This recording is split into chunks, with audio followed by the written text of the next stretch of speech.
Complete करने के बाद अब हम नंबर फॉर्मेट पे आ चुके हैं। तो नंबर फॉर्मेट के अंदर जो आप देख रहे हो यहाँ पे अलग अलग फॉर्मेट हैं।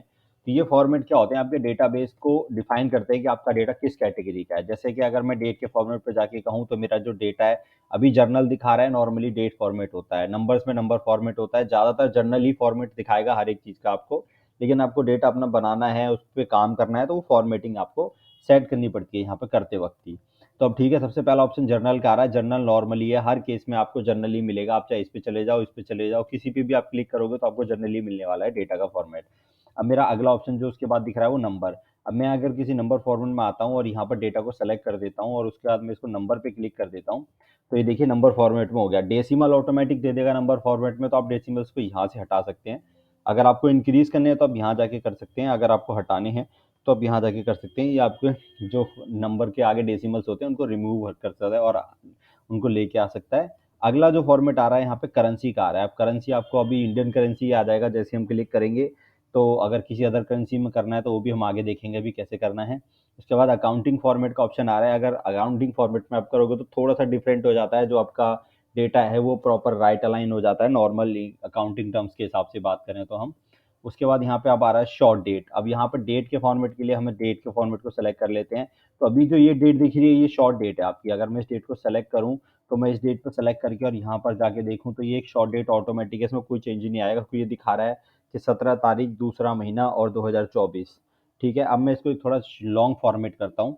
मैं यहाँ पर लॉन्ग फॉर्मेट में जाऊँगा तो ये बहुत ही बड़ा लॉन्ग फॉर्मेट हो जाएगा। या अगर मैं इस फॉर्मेट की बात करूँ तो ये देखेंगे आप कि प्रॉपर मेरे को वहाँ पे मंथ लिखा रहा है कि क्या है, फरवरी है, डेट क्या है, ईयर क्या है, पूरा ऐसा लिखा आएगा। अब इस फॉर्मेट के अलावा भी फॉर्मेट होते हैं, अभी वो आगे हम आगे देखेंगे। उसके बाद टाइम फॉर्मेट आ गया। टाइम फॉर्मेट जो है मैंने ऑटोमेटिकली यहाँ पर डाला हुआ है, टाइम का फॉर्मेट है ये। जब मैं इसको यहाँ पर सेलेक्ट करूँगा और इस डेटा को यहाँ टाइम फॉर्मेट में करूँगा तो ऑटोमेटिकली टाइम फॉर्मेट ही हो जाएगा। ठीक है, उसके बाद यहाँ पर हम अगला ये बाकी हमारे जो परसेंटेज है और फ्रैक्शन है ये अलग फॉर्मेट होते हैं। ये सब भी आप यहाँ पे नॉर्मली यूज़ कर सकते हैं। टैक्स का फॉर्मेट है, नॉर्मली टैक्स का यूज़ कर सकते हैं। इसमें जो मेजर चीज़ आपको यूज़ करने के लिए थे, जो आपको डेटा पे काम करते तो हमेशा यूज़ होगी, उसे हम बोलते हैं यहाँ पे मोर के ऑप्शन में। मोर के ऑप्शन पे क्लिक करते ही एक टैब इस तरह से फॉर्मेट सेल का आपके सामने खुल जाता है। इसका शॉर्टकट भी आप कंट्रोल के साथ 1 प्रेस करेंगे अपने सिस्टम का तो ऑटोमेटिकली इस तरह से ओपन हो जाएगा। अब देखिए मेरे पास टाइम का डेटा सेलेक्ट था तो ऑटोमेटिक टाइम फॉर्मेट में खुला। बाकी सारी चीज़ें यहाँ पे सेम है, आप किसी भी चीज़ में जाके करोगे, जैसे नंबर्स में जाओगे तो नंबर्स में बस ये है कि आपको डेसिमल के यहाँ पे ऑप्शन दिख रहा है कि आप 0 डेसिमल चाहते हैं, घटाना बढ़ाना जितना भी है एज ए डेटा फॉर्मेट में दिखा रहा है। यहाँ पे करेंसी में भी आपको डेसिमल का ऑप्शन दे देगा। करेंसी आपको अब अदर भी मिल जाएगी, जैसे वहाँ पे सिर्फ इंडियन आ रही थी, अब यहाँ अदर कोई भी करेंसी सेलेक्ट कर सकते हैं। सेम अकाउंटिंग टर्म्स में भी अगर कोई अदर करेंसी आप करना चाहते हैं तो वो कर सकते हैं। डेट फॉर्मेट हो गया, उसके बाद टाइम फॉर्मेट हो गया, परसेंटेज हो गया, बाकी सारी चीज़ें यहाँ पे वो ये जो नॉर्मली मैंने आपको वहाँ पे सारी बताई। अब हम यहाँ पे कस्टम के फॉर्मेट में आते हैं। कस्टम के फॉर्मेट में अपनी चीज़ अपने आप डिफाइन कर सकते हो। अब जैसे मेरे पास यहाँ पे फॉर्मेट है, अभी मेरे पास यहाँ पे डेट का फॉर्मेट है। अब मैं चाहता हूँ कि डेट का फॉर्मेट बहुत बड़ा है, पूरी फरवरी वगैरह लिख के आ रही है, मेरे को इतना लंबा फॉर्मेट नहीं चाहिए। तो मैं उस फॉर्मेट के सेल पे जाऊँगा, यहाँ से कस्टम पे जाऊँगा और इसको यहाँ पे डिफाइन कर दूंगा अपने हिसाब से फॉर्मेट। यहाँ पर टाइप जो लिखा रहा है मैं इसको चेंज कर दूंगा और यहाँ पर मैं जाके मैं लिख दूंगा सबसे पहले डी। अगर मुझे डेट चाहिए तो मैं 2 बार डी लिखूंगा, मुझे हाइफन स्लैश जो भी लगाने में वो लगा लेता हूँ। उसके बाद मेरे को मंथ, अब मेरे को मंथ चाहिए, अगर सिंगल फरवरी के केस में 2 लिखा हुआ तो मैं 1 एम लगाऊंगा, अगर मुझे 02 लिखा हुआ चाहिए तो मैं 2 एम लगाऊंगा, अगर मुझे सिर्फ FEB चाहिए तो मैं 3 लगाऊंगा और मुझे पूरा फरवरी चाहिए तो मैं 4 लगाऊंगा। अभी मेरा पूरा फरवरी ऑलरेडी है, 4 है, तो मैं नहीं लगाऊंगा, मैं यहाँ पे एक बार आइफन लगा के। उसके बाद मुझे ईयर चाहिए। अब मुझे सिंपल, मुझे अगर सिर्फ ईयर में 24 लिखा चाहिए तो डबल वाई में दूंगा यहाँ पे। कैपिटल स्मॉल कोई फर्क नहीं है, केस सेंसिटिव नहीं है, जैसा मर्जी दे दीजिए आप। उसके बाद अगर मुझे पूरा 2024 चाहिए, अभी मैं सिर्फ इतना देता हूँ, पूरा 2024 के लिए मैं 4 बार वाई लगा दूंगा। अभी मैं इसको एंटर कर देता हूँ तो देखिए फॉर्मेट ऑटोमेटिकली चेंज हो गया। तो ये इस तरह से आप अपने फॉर्मेट डेटा को डिजाइन कर सकते हैं जैसे आप करना चाहें। अब आगे का ऑप्शन देखते हैं इसके अंदर। अगले जो अब यहाँ पे अगर मेरे को इसको टाइम भी चाहिए, इस फॉर्मेट के अंदर मुझे टाइम भी चाहिए, तो मैं नॉर्मली क्या करूँगा, मैं पहले एक बार डेटा को सिलेक्ट कर देता हूँ। उसके बाद में वापस जाकर वहाँ पर टाइम के फॉर्मेट के लिए मैं यहाँ पर इसी के अंदर टाइम का फॉर्मेट भी दे दूंगा। मैं यहाँ पे सबसे पहले आवर्स आते हैं, उसके बाद मिनट्स आते हैं, उसके बाद सेकंड्स आते हैं। ये आपको डबल फॉर्मेट में ही देना पड़ेगा क्योंकि टाइम का फॉर्मेट इसी तरह से चलता है। तो देखिए टाइम फॉर्मेट में आ गया। हाँ, ये अगर टाइम है नहीं वहाँ पे, अगर होता तो आ जाएगा, अगर अभी नहीं है तो वो फॉर्मेट आपको दे दिया। फॉर्मेट आप यहाँ से कभी भी कर सकते हैं। अब मैं यहाँ पर आप देख रहे हैं इनबिल्ट फॉर्मेट भी दिख रहा है, बहुत सारे फॉर्मेट है आप बनाएंगे, यहाँ पे सेव होते रहेंगे, डिलीट करने डिलीट कर दीजिए। इसमें जो मेजर ऑप्शन है वो यही यूज करने का, कस्टम से अपने डेटा को आप खुद ही अपनी तरह से डिफाइन कर सकते हैं। नंबर्स की बात करें या अदर चीज़ों की बात करें, जब हम आगे डेटा पे काम करेंगे तो इसमें कुछ यूनिक ट्रिक्स भी होती है, वो भी मैं आपको इसमें बताऊंगा।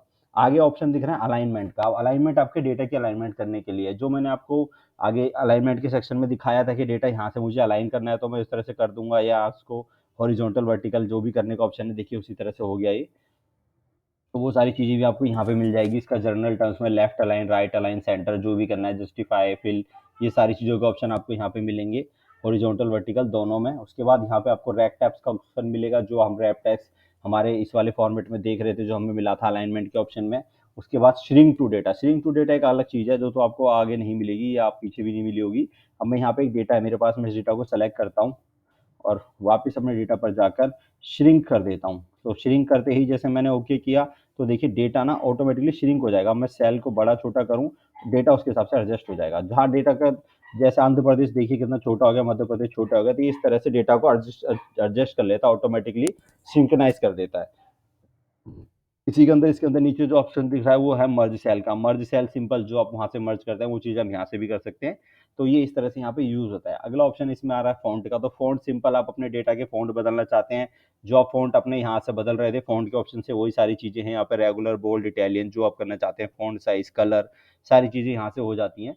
उसके अलावा बॉर्डर का ऑप्शन है। अगर मैं चाहूँ कि मेरा जो डेटा इसमें मैं काम कर रहा हूँ वो एक यूनिक डिफरेंट बॉर्डर आ जाए, तो मैं यहाँ पर किसी भी तरह का बॉर्डर सेलेक्ट कर सकता हूँ। अपनी लाइन जो मेरा सेलेक्टेड है उसको करूँगा, तो देखिए ऑटोमेटिक अलग सा बॉर्डर आ गया। मैं किसी को भी अलग से डेटा को जो मैं चाहता हूँ उस तरह से मैं उस डेटा को बॉर्डर या जो भी देना चाहता हूँ वो दे सकता हूँ।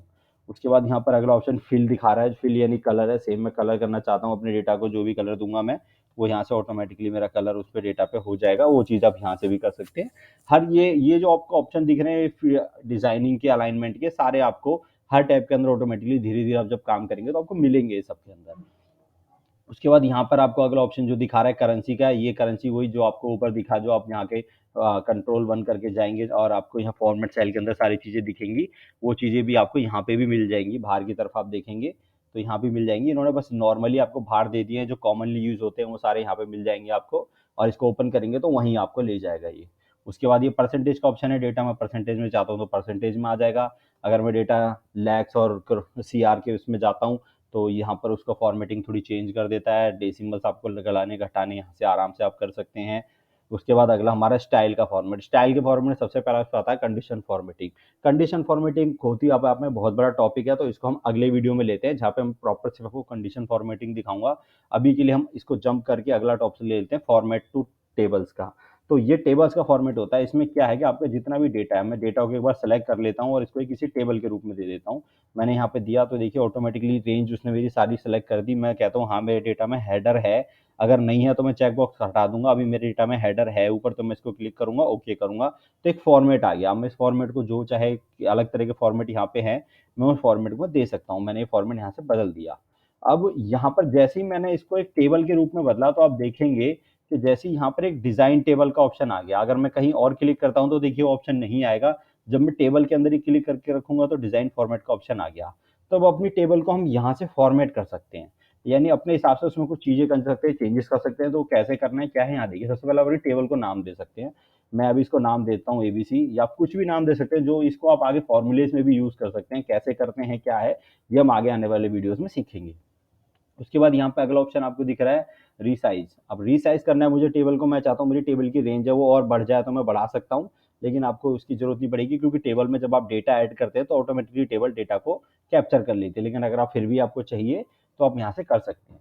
उसके बाद समराइज विद पाइवट टेबल, आपके डेटा को आप पाइवट टेबल के साथ समराइज कर सकते हैं। पाइवट टेबल क्या होती है अभी आगे आने वाले वीडियोस में हम समझेंगे। पाइवट टेबल आपके डेटा को एक रिपोर्ट वाइज बना के देती है, बहुत समराइज आपका डेटा करती है। तो अगर हम चाहे हमारी टेबल को भी समराइज करना है तो पाइवट टेबल के थ्रू कर सकते हैं।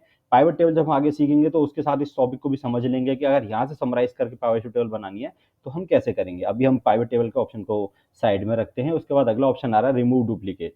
अब रिमूव डुप्लीकेट मेरी टेबल के अंदर कोई डेटा डुप्लीकेट है, मैं चाहता हूँ कि मेरा जो डुप्लीकेट है वो डेटा मुझे इसमें नहीं चाहिए। मैं एक काम करता हूँ, यहाँ से भी मैं सारे कॉलम को अनसेलेक्ट कर देता हूँ और यहाँ पर सिर्फ मैं स्टाफ का नाम ले लेता हूँ और यहाँ से ओके कर देता हूँ। अगर कोई स्टाफ के नाम पे डुप्लीकेट होगा तो वो हटा देगा, जैसे अभी नहीं है। तो मैं एक काम करता हूँ, डेटा यहाँ पे बना देता हूँ डुप्लीकेट। मैंने ऊपर की 2 रो कॉपी करी और सबसे नीचे मैं डाल देता हूँ। जैसे मैंने सबसे नीचे डाली, सबसे मैंने नीचे डाल दिए रोज, और अब मैं इसके बाद इस डेटा को एक टेबल में दोबारा कन्वर्ट हो गया। मैं टेबल पे जाऊंगा फिर से और यहाँ पे रिमूव डुप्लीकेट करूंगा और यहाँ पर अनसेलेक्ट करके स्टाफ नेम को दोबारा ले लेता हूँ और ओके कर देता हूँ। तो ये मुझे दिखाएगा कि आपका डेटा यूनिक 20 रह गया, 2 डुप्लीकेट थे वो उसने रिमूव कर दिया। अब नीचे जाके देखेंगे तो डेटा वापस 20 के ऑप्शन पे आ गया। तो ये रिमूव डुप्लीकेट का ऑप्शन होता है अपनी टेबल के अंदर ही आप कर सकते हो। रिमूव डुप्लीकेट एक फॉर्मूला भी होता है पर्टिकुलर, तो ये हम आगे सीखेंगे। यही चीज़ है, ऐसे ही काम करता है, तरीका सेम है सबका। कन्वर्ट टू रेंज, अब ये जैसी पाइवट टेबल है आपकी, डिजाइनिंग वगैरह सारी चीजें आ रही है। अगर हमें यहाँ पर चाहता हूँ कि मेरा डेटा पाइवट में ना रहे और टेबल में ना रहे, अब कन्वर्ट हो गए नॉर्मल रेंज में हो जाए, क्योंकि मैं नया डेटा ऐड करना नहीं चाहता या मैं चाहता नहीं इस डेटा में कोई और चेंजेस हो, मैं चाहता नहीं इसको टेबल के बेस में रखना, जो भी आपका पर्टिकुलर रीजन है। तो उस केस में आप क्या करेंगे, यहाँ पर हम डिजाइन फॉर्मेट में जाके कन्वर्ट टू रेंज पे क्लिक करेंगे। ये आपसे एक बार पूछेगा कि आप चाहते हो या नहीं। मैं कहता हूँ यस मैं चाहता हूँ, मेरे को एक नॉर्मल रेंज में डेटा दे दो। मैं जैसे ही यस करूंगा तो ये नॉर्मल रेंज में डेटा हो गया। अब मेरा कर्सर टेबल के अंदर है भी, लेकिन तब भी मेरे को यहाँ टेबल का फॉर्मेट नहीं आ रहा, तो इसका मतलब मेरी टेबल नॉर्मल फॉर्मेट में हो चुकी है। तो मैं इसको वापस टेबल में कर लेता हूँ, वापस टेबल में आ गई। उसके बाद अगला ऑप्शन आ रहा है स्लाइसर का। बहुत ही यूनिक चीज़ है स्लाइसर, इसके अंदर आपको बहुत ही सही चीज़ आपको रिपोर्ट को दिखाने के लिए होता है। अब मैं स्लाइसर के लिए थोड़ा सा साइड में कर्सर कर लेता हूँ और यहाँ पर जाकर डिज़ाइन में स्लाइसर पे क्लिक कर देता हूँ। और यहाँ पर मेरे को चाहिए स्लाइसर किस बेस पे, मैं चाहता हूँ मेरा जो स्लाइसर है ना वो स्टेट वाइज पे चाहिए मुझे। मैंने स्टेट वाइज पे सेलेक्ट करके ओके कर दिया और जैसे ही मैंने ओके किया तो देखिए यहाँ पर मेरे एक छोटी सी टेबल आ गई, अलग से एक ड्रॉप बॉक्स आ गया। इस ड्रॉप बॉक्स के अंदर मुझे दिखा रहा है कि अलग अलग स्टेट हैं। अब मैं चाहता हूँ सिर्फ आंध्रा का डेटा देखना, तो मैं यहाँ पे आंध्रा क्लिक कर दूंगा तो सिर्फ मुझे आंध्रा का डेटा दिखाएगा। मैं चाहता हूँ सिर्फ बिहार का दिखाए तो बिहार का दिखाएगा। ऑटोमेटिकली मेरे डेटा को फिल्टर कर रहा है। तो जब भी आप कभी रिपोर्ट प्रेजेंट करेंगे तो एक बहुत ही यूनिक चीज आपको इसके अंदर मिलेगी। आप मल्टीपल लगा सकते हैं, यहाँ पे मल्टीपल टेबल्स लगा सकते हैं, इसकी भी डिजाइनिंग कर सकते हैं। देखिए इसकी भी अलग अलग डिजाइन आ रहे हैं, इसको भी एक नाम दे सकते हैं आप, इसकी भी सेटिंग कर सकते हैं, अलाइनमेंट्स कर सकते हैं स्लाइसर की। ये भी सारी चीजें देखिए आप यहाँ पे कर सकते हैं। इसको भी हम समझेंगे जब स्लाइसर पे प्रॉपर वे में काम करेंगे आगे जाके। अभी हम स्लाइसर का टेबल को यहाँ से हटा के टेबल पे वापस क्लिक करता हूँ तो स्लाइसर की सेटिंग हट गई और टेबल की सेटिंग आ गई। तो अब हम उसके बाद अगला ऑप्शन हमारा रेफरेंस का आ रहा है। रेफरेंस जो अब यहाँ पे रिफ्रेश करता है, आपके डेटा को रिफ्रेश करने के लिए सिंपल है कि यहाँ पे सिंगल रिफ्रेश आया तो आपकी टेबल जो आपने सेलेक्ट करी है वो रिफ्रेश रहेगी। ऑल पे क्लिक करेंगे तो आपकी इस वर्कबुक के अंदर जितनी भी टेबल होंगी वो सारी की सारी ऑटोमेटिकली रिफ्रेश हो जाएंगी एक साथ, चाहे किसी भी इस वर्कबुक के अंदर कितनी भी टेबल हो चाहे आपकी। उसके बाद रिफ्रेश स्टेटस और कैंसिल रिफ्रेश का ऑप्शन है यहाँ पर, ये भी आप यूज कर सकते हैं। ये जब तक आप रिफ्रेश किए ऑप्शन अभी आपके लिंक अनलिंक, क्योंकि हमारी टेबल किसी भी ऑनलाइन उससे लिंक ही नहीं है, अनलिंक है भी हर जगह से, तो इसलिए हमारे को ये ग्रेड आउट हो रखे हैं, यहाँ पे दिखाई नहीं दे रहे। तो इन टेबल्स को जब अभी हमारी टेबल कहीं लिंक करके हम आगे काम करेंगे तो इसको मैं आपको आगे दिखाऊंगा। अगला ऑप्शन आ रहा है यहाँ पे हेडर। हमारी हेडर अभी है डेटा के अंदर, अगर हम हटा देंगे तो हट गया, देखिए अभी आ गया। तो ये चीज़ें भी आपको यहाँ पे कर सकते हैं। यहाँ पर टोटल, अगर मैं चाहता हूँ मेरे डेटा के अंदर नीचे टोटल की रो आ जाए तो देखिए जैसे सेलेक्ट किया एक नीचे टोटल की रो आ गई। मैं चाहता हूँ नहीं मुझे नहीं चाहिए बैंडेड रो, मैं बैंडेड रो भी कर सकता हूँ। बैंडेड रो यानी कि जो मेरा डेटा है वो अलग अलग कलर की रोज हों यहाँ पर। इसको थोड़ा सा दिखाने के लिए मैं एक फॉर्मेट थोड़ा सा बदल देता हूँ, ये वाला ले लेता हूँ।